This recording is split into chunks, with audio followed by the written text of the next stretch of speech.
become a woman entrepreneur, it's very, very difficult. There are many challenges you face. One you face externally, one you face internally at home also.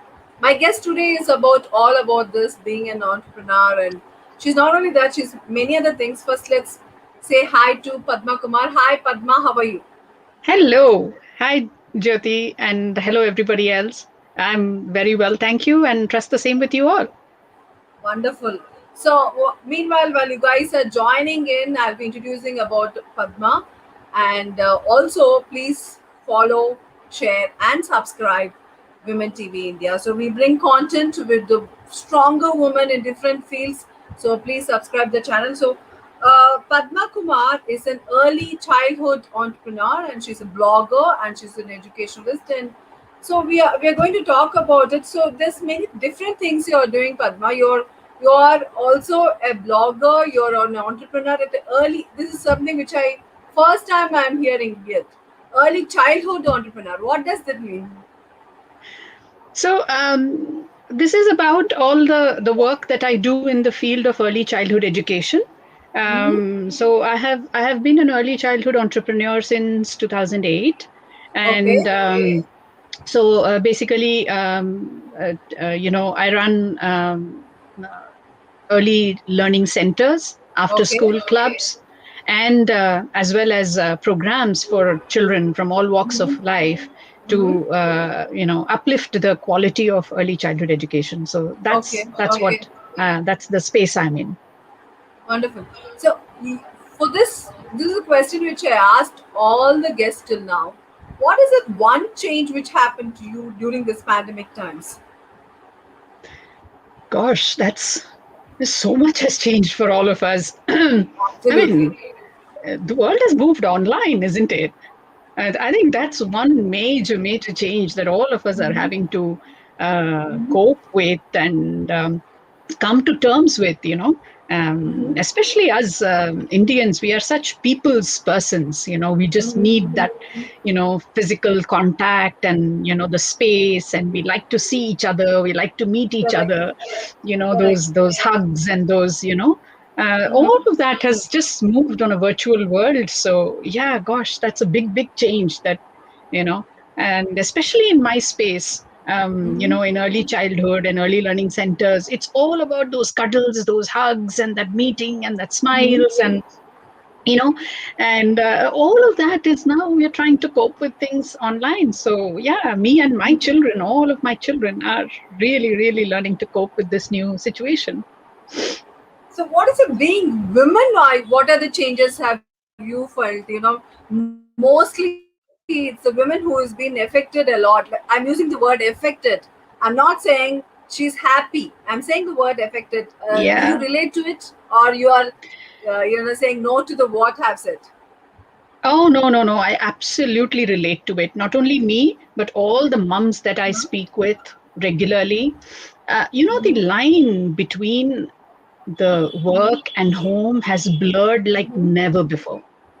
I mean, it is, of course, women are the backbone of any family. And that's true world over, honestly. And now, especially when it's a working woman and a mum, then it is this new situation where we don't have, everything happens within the is happening online and at home, and there is working from anywhere. So that uh, line of, okay, I'm going to work, okay, now this is my home time, okay, this is a Correct. Saturday, okay, this is a Friday, Correct. this is like evening. Mhm. I feel all those lines have really blurred, and women have taken on a lot more onto them. And of course, now with schools being online, gosh, there is, homeschooling and Very true. supervising, and, so much. And I feel that women are being tested more than ever before uh, in this new situation. Do you say what do you have your what's your opinion on for homeschooling? Do you encourage such thing for kids, or do you feel that homeschooling is a temporary thing? It's always the what you earlier mentioned, that we Indians miss touching each other, being with each other. What do you have to say on that? I would definitely hope and wish that this is only a temporary thing, Mm-hmm. because more than anything else, children, thrive with Mm-hmm. in the company of other children. Mm-hmm. And they learn by observing, they Mm-hmm. learn by watching others, and Mm-hmm. be it grown-ups or be it other children. So Mm-hmm. that, I feel, is a vital thing which is missed in all of this. I mean, Mm-hmm. I know all of us are trying to do so much to try and make it work for all Very of true. us. Very true. But So, this is a vital link, especially for young children. I mean, even older children are able to somehow, I guess, manage. But manage, I correct. would say even they are struggling. Honestly, they're Mm-hmm. struggling. Mm-hmm. Homeschooling is okay to a certain extent, but you know what? A parent cannot be a dedicated teacher all the time. A parent is so many other things. Mm-hmm. And in a virtual world, there's only so much that an online school is able to do. So a major part of it is being thrust upon the parent, which ultimately is affecting the child. And so, yeah, I just hope it's a temporary situation and we just get back to children meeting children and people meeting people, whenever Okay. that is possible, safely, of course. We have Mm-hmm. to keep in mind it has to all be safe, and we shouldn't be infecting each other. So that's another Okay. thing. Yeah. So, so you're saying that this shouldn't be the future of kids, because yes, they are missing. But at the same time, what do you have your opinion in many schools which want to become an online school? I have personally contacted a couple of schools, and they are happy with this module because they don't have to hire so many people. They don't have so much of expenditure. So, what do you have think about it being an educationalist? I mean, I believe that there is something to learn for all of us from out of every situation. And one of the biggest lessons we've learned out of this is that, Mhm. the ability to, that we can all learn to bounce back and Mhm. adapt to new situation. And this is a new situation like none before. I mean, our generation, I Correct. guess, is being tested to its Mhm. limits. So in that sense, I would say that there's something, definitely, if we can have like a blended model where there is some part of it that we do, but it is important for young children to meet and be in the same physical space as other children. As I said, being an early childhood educator for so many years and having met thousands and thousands of young children, what we say probably contributes to a very small percentage of what we do and how they observe us doing it. So I Mhm. feel that that vital link will get missed if it is entirely online. I feel slightly for older children also. I think they need to meet their friends. And so I'm just hoping that, yes, we can definitely do certain maybe flipped classrooms and do certain blended models where, a part of it is happening online and a major part of it, they come to the physical space to Mhm. actually learn what they can't do on an online. So whatever can be done online, the material should be shared and whatever, so that they can get ahead of, the learning curve and all of that. But then it can't be, I don't I hope it's never a totally online world. Gosh, it will be so boring, I feel. Absolutely. It will be so boring. Seriously, even I feel that, kids are, just for the namesake, they are entering into that Zoom education or whatever module they are learning. But Yeah. actually, they're not at all interested in studies. I think I don't know when these things will come to normal. Yes, as you Absolutely, said. you're right. It's just such a disconnect. They find very difficult to imagine a 1.5-year old child or a 2-year old child, such a fertile time of the brain to Mhm. learn, and not being able to watch other children, watch other people, and how can they relate to something on a screen? It's very difficult for them. Absolutely. And here we are trying to advocate that screen time should be reduced and Very whatnot nice. and Yeah, all of that. yeah, yeah, yeah. And also, don't you think, Padma, the sports thing, the sports, the extracurricular Yeah, activities, all these are missing. Yeah, for the pandemic time, it's good, but I don't think so in the long run. Educationalists should be thinking about having online schools as a major kind of schools. I don't think this module really. What is your opinion on that? Honestly, yeah, absolutely. I mean, there are so many articles of how, children are being mentally and physically affected by this whole virtual world we are in. Because, as you rightly said, it's all about the physical. How much physical exercise, or even the whole act of getting dressed, going to the school, coming back, climbing those stairs, taking your bag, sitting in the van, whatever, even that bit of physical movement has come to a halt. And in schools, you have these games periods and PT periods, and all of that. Now, of course, most of us live in apartments and smaller spaces. Where do we give them a chance to run around freely? That's what children love to do. They need that to expend their energy, so that's what brings them focus and all of that. So yeah, I mean, I just hope and pray with all my fingers crossed that we are out of this nightmare and come back to whatever semblance of normalcy we can bring back in the physical world. Absolutely, Padma. So, Padma, tell me something. You have become an entrepreneur at a very early age. Now, Yeah. everybody likes to be a life, especially women, a life where they are happy, getting normal, nice salary, taking package home, and um, spending weekends and vacations. That's what they like. To be an entrepreneur, it's not an easy job because you are responsible for everything. So why did this happen to you, and when did this happen to you? At what age and when did this happen? So, Jyoti, I mean, at a very young age, I decided that, I did have a stint at working with people and in companies and corporates, and from medium to large and all of that. But very early on, I decided that, my brain is just too fertile and too creative to want to fit a mold or a norm, which is what is required in a corporate world. And I just have too much that I want to do, which I need to chart my own course. And Okay. a little bit of a philosophical thing from here from me.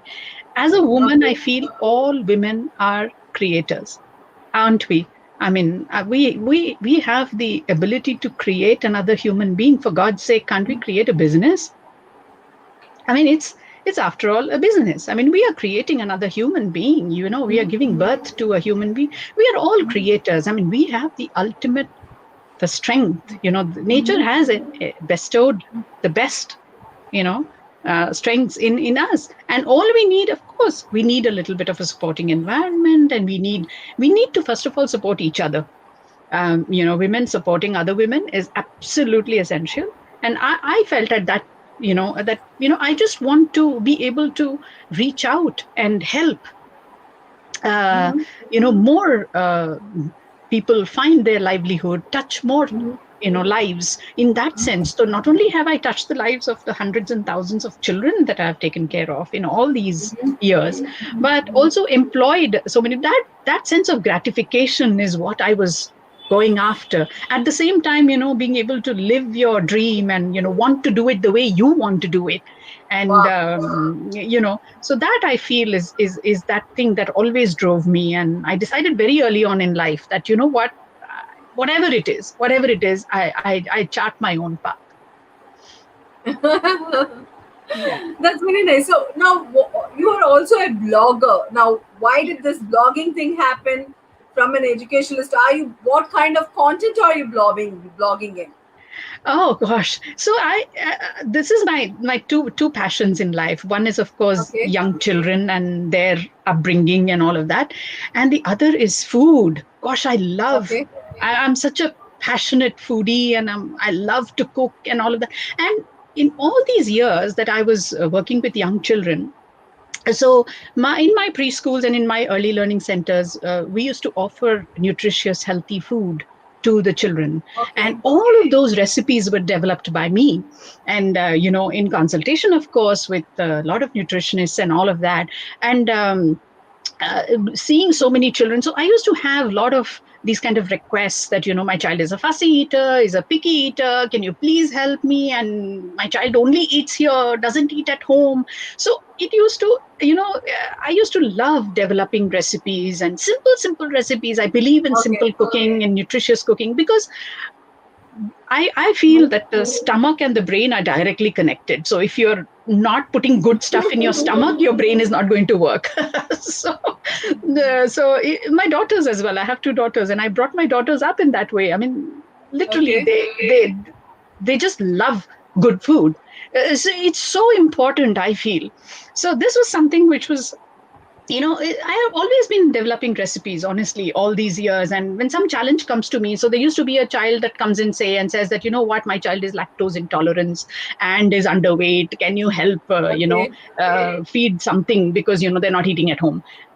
So I'm like, all right, I'll develop some recipes. And then we used to run it by the pediatrician and the nutritionist, and they used to say, oh wow, yes, Wow. your child is doing well, and now is eating beetroot, and now is eating bhindi and whatnot. And all that. And so that was always there. But of course, in during this pandemic, when everything went online, Mm-hmm. I said, all right, now it is time for me to start publishing such recipes, which I have been so passionately developing. So this is something which, and if you were to ask me what has changed, yeah, this is another thing. I never thought I would blog, I would write a blog about my recipes, or share my recipes with other people. Okay. But my recipes are all about, my blog is all about, food and recipes, simple recipes that we can, all enjoy making and eating. Yeah, so that's what it is. Wonderful. So when you did this blogging and everything, what kind of a support did you get? Did you get, was it the appreciation of your friends and peers, or is it kind of an thing which you got it from the family? Because what happens is most of the time we start blogging. I've seen many women starting blogging out of passion, but they leave it in between. Another Yeah. one thing is you're a foodie, but I don't see anywhere you look like a foodie at all.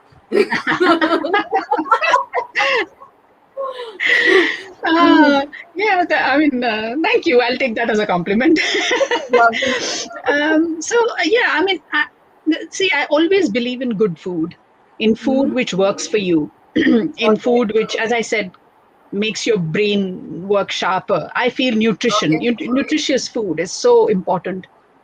And yeah, so that is the whole idea behind this blog. It's like, my experiences with young children. So it's of course it's in a beginning stages now, and I've only been working on it for the past few months. But yeah, there would be a lot of articles on my experiences with fussy eaters or picky eaters, and how can you raise healthy children, what are some recipes that you Okay. can try with young children and older children as well. Wonderful. So mainly it's vegetarian, vegan, and you know sometimes we have children with lactose intolerance or gluten intolerance, and whatnot, and all of that. So those are all the kind of things that so it is, of course, my girls have been my biggest support. They're like, Mom, you're such a great cook, and you've done this for years. You've so many children are good eaters, not just Okay. us too, but so many children are Okay. love eating because of your recipes. And why don't you just publish them for more and more parents to discover, and how to make a simple beetroot sabji which children will love, so these are good vegetables and they should be eaten. So my daughters have really Yeah, help you. now they are grown up enough to talk to me like friends. They're teenagers Wow. now. so That's so they're wonderful. like, I think you should write a blog of all your recipes. You should put a collection, because we'll be off to university soon, and we would want to cook your recipes, and let's have it somewhere where and I'm Wow. the kind of person who loves to share. So I would rather not have a private thing, but I wanted to have a public blog, which so many others can also benefit from. So that's what it is. Wonderful, wonderful. Padma. That's a wonderful idea, actually. When they become your friends at some point of your time, when your Yeah. kids will become your friends. That's interesting. So, what is your plan, future plan, Padma, on being an educationalist, or what are you planning for your brand actually?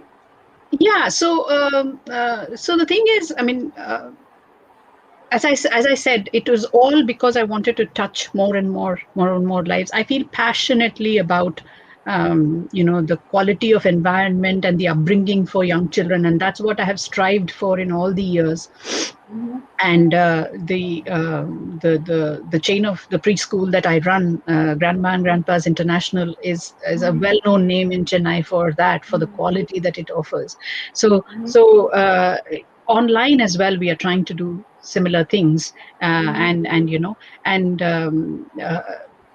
parallelly, we've also set up a foundation which would like to reach out to, as with outreach programs, to children who are not from such privileged backgrounds, who can Wow. attend a preschool, but be able to work with NGOs Mm-hmm. in help train their teachers, or who are working with young children, and how to uplift the quality of childcare in India. Mm-hmm. Of course, when I started in 2008 to now, the childcare scene in India has moved ahead leaps and bounds, Yeah. Yeah. but we still need to do a lot. We still need to do a lot. Like even now in this pandemic, the young children have been ignored. Literally, I would say they are coping on their own. All the parents are coping on their own. There is hardly any support system that can help these children not miss out on their essential learning. 1.5 years, gosh, in my experience, I know even 2 weeks of gap for young children, and they move back. So I can imagine what every parent, the Is effort going that through. they must Correct. be putting through to make that regression not happen. Mm-hmm.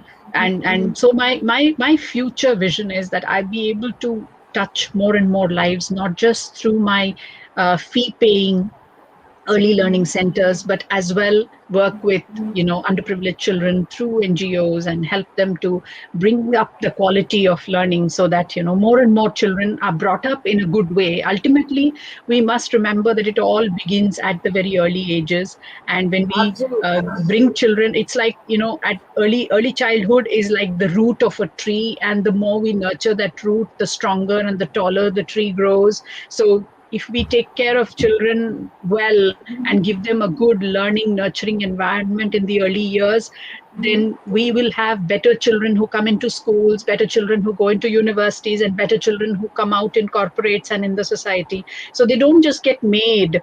The children don't get made at 20 or 21. If you truly Correct. care about human beings, you need to start working at the grassroots and ground level, which is early childhood ages. The ages 0 to 5, 10, they are so important for all educators to focus there and bring good quality there.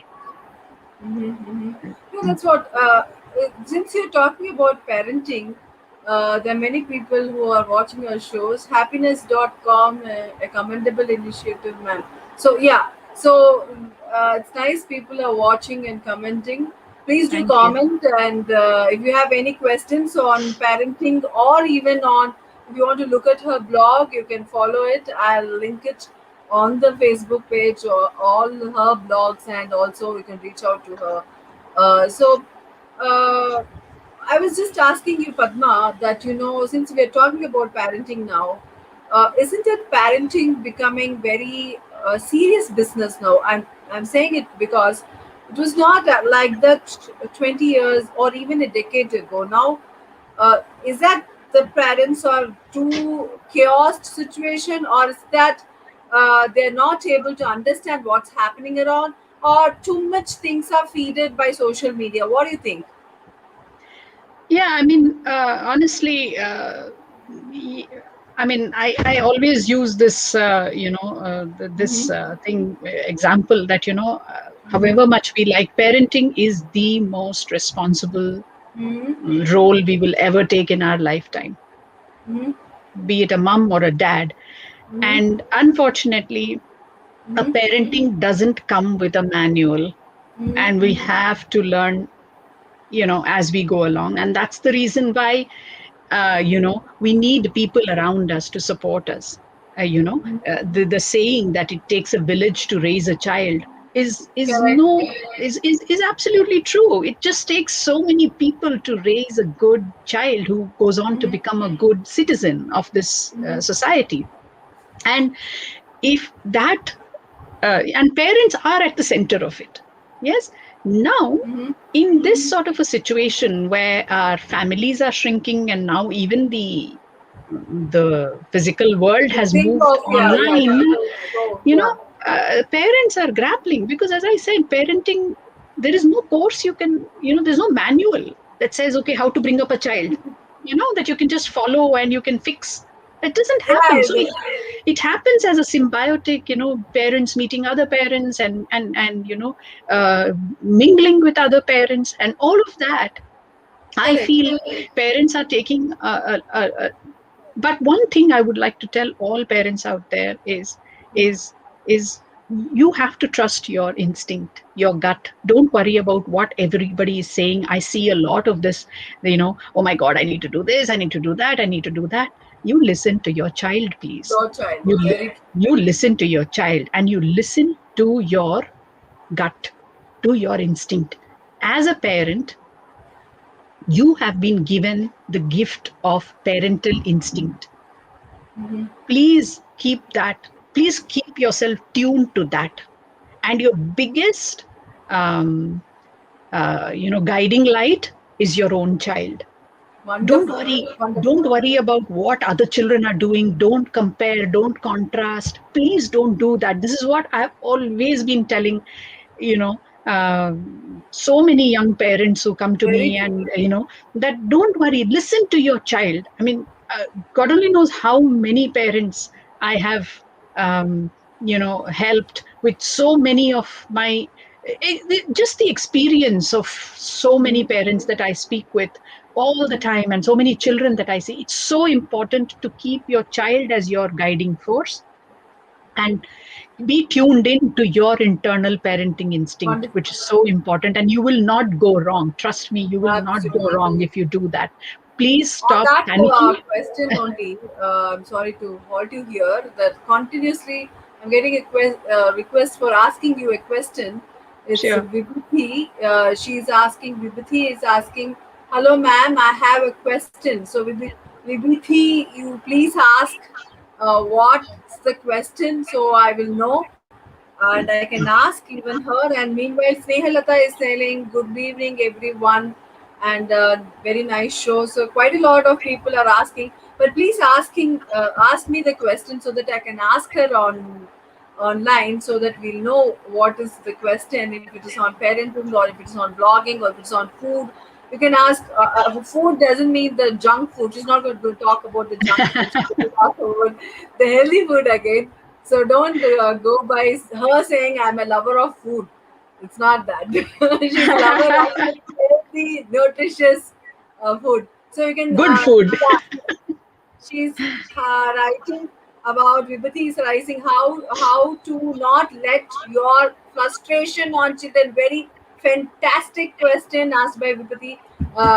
Very nice question. How not to let your frustration on children.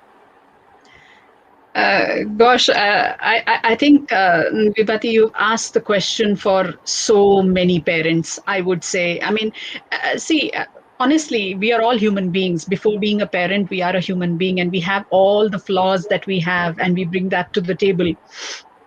But it is important to remember, Vibhati, and all the other mums out there who at some point you just feel like this is it.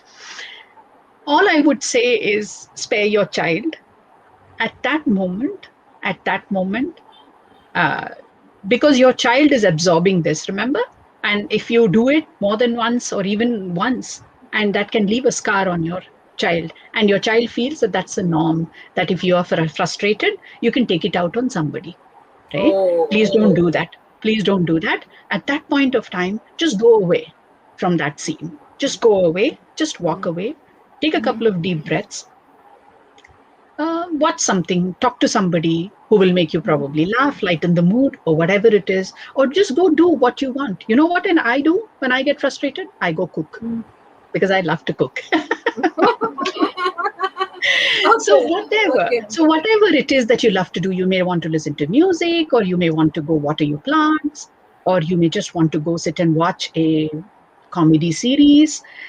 Please don't react. That's exactly what makes it worse for the child and for you. Yeah, but after, Wonderful. once the whole situation has calmed down, I'm sure you'll be able to deal with it, because remember, you're the mom, and you have got the superpower of parental instinct. You will do what is right for your child. But that moment, the human being in you has taken over the mum. So at that point, you just need to let the mum resurface. And what you need to do is just go away, do something for a little bit that makes you happy, and come back and tackle the Come back situation and anytime. yeah, don't Yeah. show the frustration on kids. So No, Snehalata please is don't. saying Vipati's question is every second parent's question. I think Absolutely. That's what. then Vipati Absolutely. again is Because, asking another question to it. As we are all always at home with them, they are expecting all attention and all the time. So Padma, what to do when they're expecting all attention and all the time from us? So what to do? gosh, yeah, actually, some time back, I had written a blog article on this and posted it on my LinkedIn.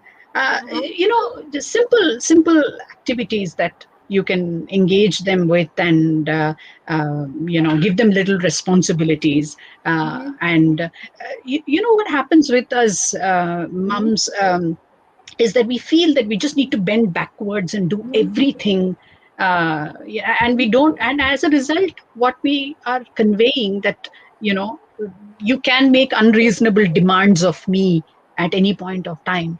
So it is important to draw the line and help the child to say that, you know what, now this is your little responsibility, now you do this, for me and for the family. So depending on the age of the child, involve them in little tasks at home. So then what happens is they understand how difficult it is to uh, run a daily life. They think that everything just comes to them, isn't it? The expectation, the demands, and all of that is coming. So once you kind of engage them in activities, and then you give them little tasks to do, and then you can say that, this is a time now where I give you my 100% attention. So set Wow. aside a time every day, say 1 hour of, say this time, so if your child is much younger, may not be able to tell the time, you will say that, what, after your evening milk time is over, or evening snack time is over, we will sit and we will play for half an hour, and make sure that when you set aside that time, you are not distracted. You Wonderful. keep away your phone, you are just mum at that time. You're not the wife, you're not You're the not mum to the your other child, you're not an employee, you're not an employer, you're not doing any of that. You're just a mum. So what I have always felt is that children are very, very reasonable, as long as you give them okay. you give them a certain, you don't confuse them, they're very reasonable. So you give them quality over quantity, and they will be fine. They don't, That's and wonderful. then you tell them that, what, this is your time zone, now you do this, mama will do this. Even in my example, I can tell you that, when I set up my my first preschool, when my children were 4 and 2. So even those kind of situations cause children to be attention seekers, because your mom is not around.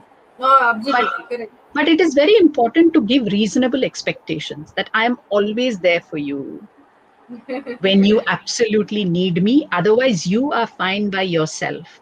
you know Wow. Giving them this confidence that you are fine by yourself as well, you are a complete human being by yourself, and I will be there whenever you absolutely need me. So giving them that little bit of, it could be, attention seeking for, for just for fun, because they've not had enough of Absolutely. you, Sometimes it happens. because That they is just not have had extremely enough of you. So you. That's set correct. aside a time where they have enough of you. they have a good quality time with you, and Mm-hmm. then you see whether that makes a difference. Try it for a few Absolutely. weeks and then you make a see. Very true. Very true. And also, Vibhuti is still asking another thing, continuing on the same thing. Also, sometime something about jealousy. Young, jealous is also something about jealousy your toddler feels with the arrival of new baby. Oh God. Yeah, So that happens, right? That yeah. happens. I think depends on the mindset. What do you say, Padma? When the kids find jealousy, do they know this word called jealousy? Yeah, I mean, see, honestly speaking, it is a survival instinct more than a jealousy. For young children, they are survivors. They are born survivors. Yeah, Very so they true. want to seek all the attention to be able to survive. Mm-hmm. Mm-hmm. Now, it is up to us how we mold it into sensitivity and compassion towards others. Mm-hmm. So now, when the new sibling arrives, uh, it's about sharing, it's about caring, it's about empathy, it's about compassion. Now it is our duty as a parent to build in these emotions into the child. So one way, I would say, I have been through this myself, because when my younger one was born and the older one, it is a very so one thing, let me assure you, Vibhati and other parents, is that it's a very normal thing. So you don't need to worry that your child is being bad or whatever, and don't ever use those words ever with Correct. the child. Instead, what you can do is make the child part of the process. You say that this is your baby. So Yeah. whenever you speak, you say, oh, let's see if your baby has eaten, or let's see if you can gently help me change your babies. It's your baby, it's not my baby.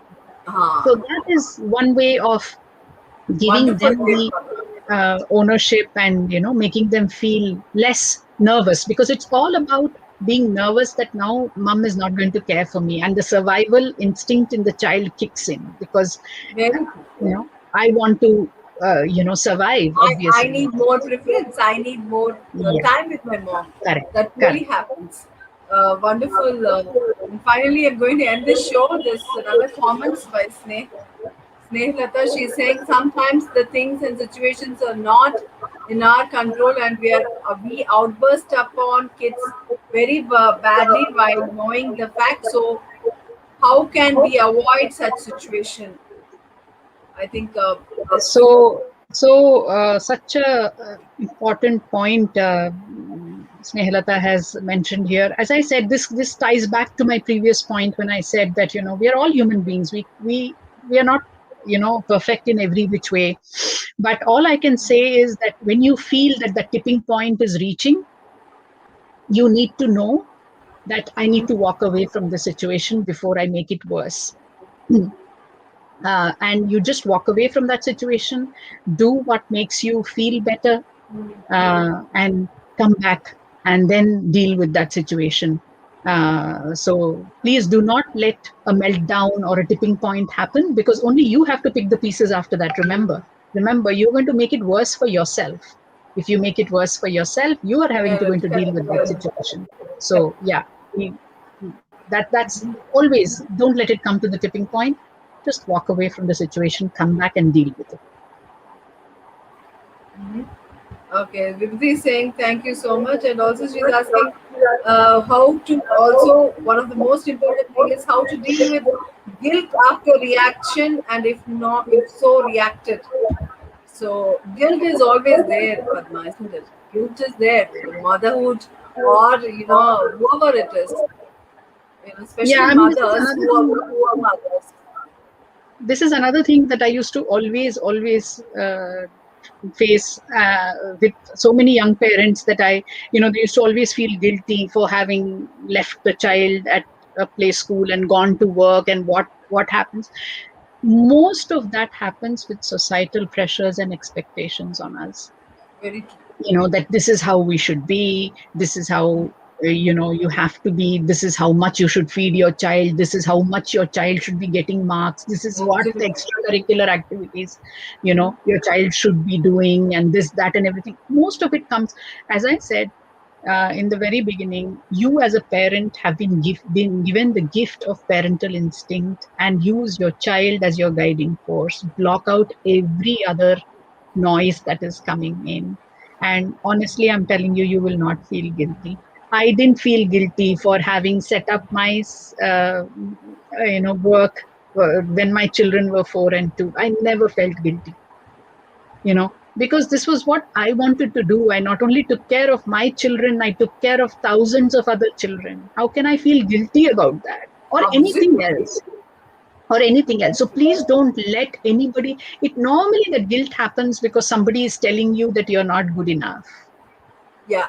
or your child Very is not good enough, or you've not done enough. And that is such a common thing for us women. We face it so many times in life. But it is up to you. You trust your parental instinct, and you trust and your child as being the guiding force. And I'm sure you'll be absolutely fine. thank you, Padma. We spoke a lot, not only on parenting, on entrepreneurs, and everything.